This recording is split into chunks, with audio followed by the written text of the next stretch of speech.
राजनाथ सिंह के बेटे पंकज सिंह का नाम योगी की कैबिनेट से किसने काट दिया? अपर्णा यादव और अदिति सिंह के नाम पर किसने कैंची चलाई? सीएम योगी खुद करीब 1,02,000 वोट से चुनाव जीते हैं, लेकिन पंकज सिंह 1,80,000 से भी ज्यादा वोट से चुनाव जीते। पंकज सिंह बीजेपी के दूसरे ऐसे विधायक हैं जिन्हें सबसे ज्यादा रिकॉर्ड वोट मिले, लेकिन मंत्रिमंडल में जगह नहीं मिली। अगर केशव प्रसाद मौर्य को चुनाव हारने के बाद भी बीजेपी उप मुख्यमंत्री बना देती है, तो फिर पंकज सिंह को करीब 2 लाख वोटों से चुनाव जीतने के बाद भी मंत्री क्यों नहीं बनाया गया?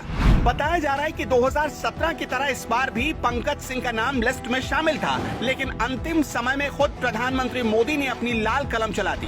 तो क्या अब राजनाथ सिंह की बीजेपी में इतनी भी नहीं चलती कि अपने बेटे को मंत्री बना सके? मोदी के प्रधानमंत्री बनने में राजनाथ सिंह का सबसे बड़ा योगदान है। अगर राजनाथ सिंह नहीं होते तो शायद आज मोदी प्रधानमंत्री नहीं होते, लेकिन अब राजनाथ सिंह अपने ही काबिल बेटे को मंत्री नहीं बना पाए, तो क्या खुद मोदी नहीं चाहते कि पंकज सिंह मंत्री बने? इसका जवाब हम 2 मिनट की रिपोर्ट में देने वाले हैं। अपर्णा यादव भी बीजेपी के लिए पूरी ताकत से लड़ी। लग रहा था कि बीजेपी अंतिम समय तक कुछ बड़ा इनाम दे देगी, लेकिन कुछ भी हाथ नहीं लगा। अपर्णा यादव अगर सपा में रहती तो हो सकता था कि विधायकी की सीट मिल जाती, लेकिन बीजेपी में जाने के बाद अपर्णा ने पसीना तो खूब बहाया, लेकिन फिलहाल कोई फायदा होता नहीं दिख रहा है। अदिति सिंह के साथ भी कुछ ऐसा ही हुआ। अदिति सिंह चुनाव से पहले कांग्रेस छोड़कर बीजेपी में शामिल हुई। कहा जा रहा है कि मंत्रिमंडल में कोई बड़ा पद मिलेगा, लेकिन कुछ भी हाथ नहीं लगा। पंकज सिंह को लेकर 2017 में भी माना जा रहा था कि कैबिनेट में शामिल होंगे, लेकिन जब शपथ ग्रहण का वक्त आया तो उस वक्त लिस्ट से उनका नाम गायब रहा। 2017 में कहा जा रहा था कि राजनाथ सिंह योगी आदित्यनाथ के प्रतिद्वंदी कैंप के माने जाते हैं, इसलिए पंकज सिंह का टिकट काट दिया गया। 2014 में जब मोदी पहली बार प्रधानमंत्री बने, उस दौरान राजनाथ सिंह बीजेपी के अध्यक्ष थे।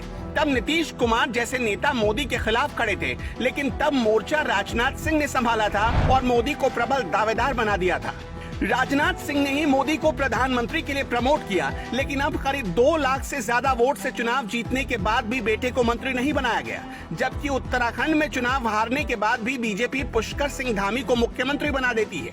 कुछ लोगों का कहना है कि पंकज सिंह को इसलिए मंत्री नहीं बनाया गया क्योंकि बीजेपी एक परिवार से एक ही पद देती है, लेकिन अगर ऐसा होता तो बीजेपी अनुप्रिया पटेल के पति आशीष पटेल को मंत्री नहीं बनाती, क्योंकि अनुप्रिया पटेल पहले से ही केंद्रीय मंत्री है। इसका मतलब ये हुआ कि परिवारवाद का मुद्दा नहीं, बल्कि बात कुछ और है, जिसे सिर्फ मोदी और अमित शाह समझ रहे हैं। दावा किया जा रहा है कि बीजेपी ने अपर्णा, अदिति और पंकज सिंह को इसलिए मंत्री नहीं बनाया क्योंकि एक डर सता रहा था कि अगर इन तीनों ठाकुर चेहरों को मंत्रिमंडल में शामिल किया गया तो फिर सरकार पर ठाकुरवाद होने का आरोप लगेगा।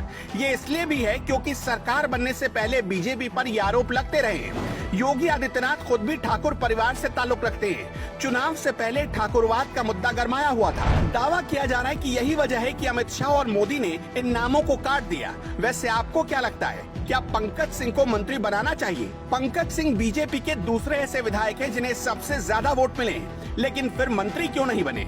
आप अपनी राय कमेंट बॉक्स में दे सकते हैं। Bureau report, new times.